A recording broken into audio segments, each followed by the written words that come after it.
What's most important to you when buying windows, siding, or doors? Is it energy savings, cost, quality, or warranty? Window World offers it all by searching Window World today. The individuals depicted have been arrested but not convicted at the time of story postings. This information does not infer or imply guilt of any actions or activity other than their arrest. We make no warranty or guarantee as to the accuracy of this data.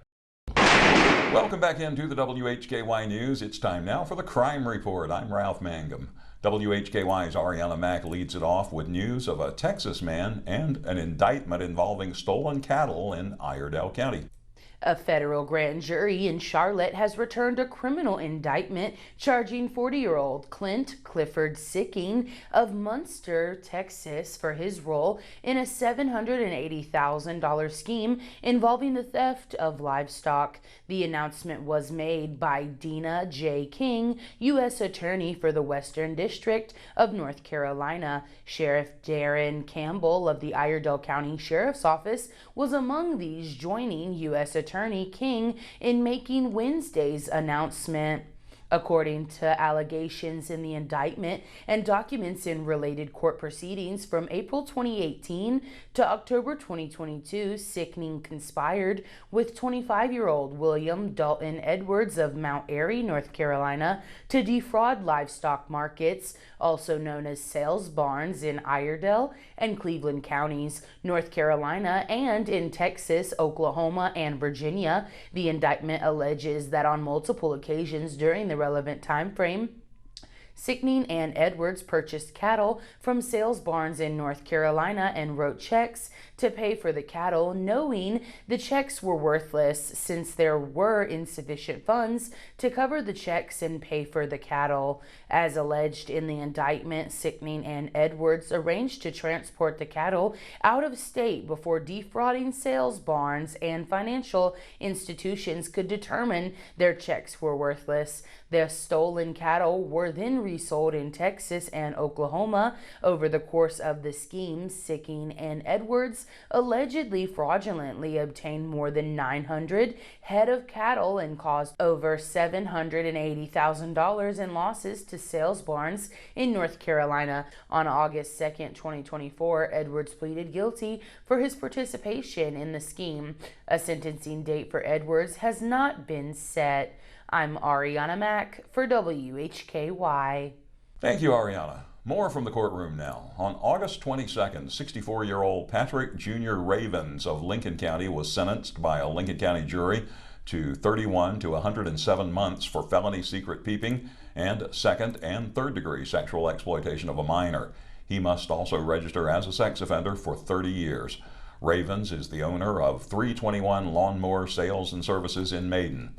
According to evidence from the trial, Ravens repeatedly placed hidden spy cameras in a bathroom in a residence in order to capture revealing images of a 13-year-old female relative in his care. He made multiple copies of the footage for his own use. The Lincoln County Sheriff's Office investigated the case, which was reported in March 2023. The District Attorney's Office of Lincoln and Cleveland counties handled the prosecution. 26-year-old Amber Marie McCoy of River Hill Road in Statesville and 43-year-old Anthony Mack Dorland of 4th Street Southwest in Hickory have both been arrested by Iredell County Sheriff's officers. McCoy was charged with felony possession of a stolen motor vehicle. In addition, both suspects were served with outstanding felony warrants. Just after midnight on August 17th, a deputy responded to a tip that came in via the Iredell Sheriff's app regarding a stolen vehicle at the Motel 7 on Greenland Drive in Statesville. Upon arrival, the deputy located the blue Dodge Challenger in the parking lot and confirmed that it had been reported stolen out of Indiana. During the investigation, deputies reviewed surveillance footage that showed a white female exiting the stolen Dodge with a white male passenger. They were identified as Amber McCoy and Anthony Dorland. The pair were seen entering a room in the motel at about 10:55 p.m. on August 16th. Deputies confirmed that both subjects had outstanding Catawba County warrants for their arrest. Deputies approached the room and knocked on the door, which was answered by McCoy about 2 minutes later. She was placed under arrest. Dorland was found hiding under a bed and was also taken into custody. McCoy and Dorland were jailed in the Iredell County Detention Center. McCoy was held without bond on the stolen vehicle charge and was given a $2,000 secured bond on the Catawba County warrant for felony possession of methamphetamine. Dorland was given a $10,000 secured bond for a felony probation violation in Catawba County. McCoy will appear in Iredell County District Court on September 4th with a court date on September 18th in Newton. Dorland will appear in Superior Court in Newton on October 24th. And to wrap it up, WHKY's Rob Eastwood has details on an arrest in an Iredell County drug case. The suspect in this case is charged with drug offenses following a traffic stop. Police reportedly stopped her vehicle due to an expired registration plate. During their investigation, police found methamphetamine. As of the time I'm filing this report, the suspect is not listed as an inmate in Iredell County. 32-year-old Ashley Nichols of Mooresville was arrested Thursday by Troutman police. She's charged with felony counts of possession of methamphetamine and maintaining a vehicle, dwelling, or place for controlled substance, along with misdemeanor counts of simple possession of Schedule III controlled substance and possession of drug paraphernalia.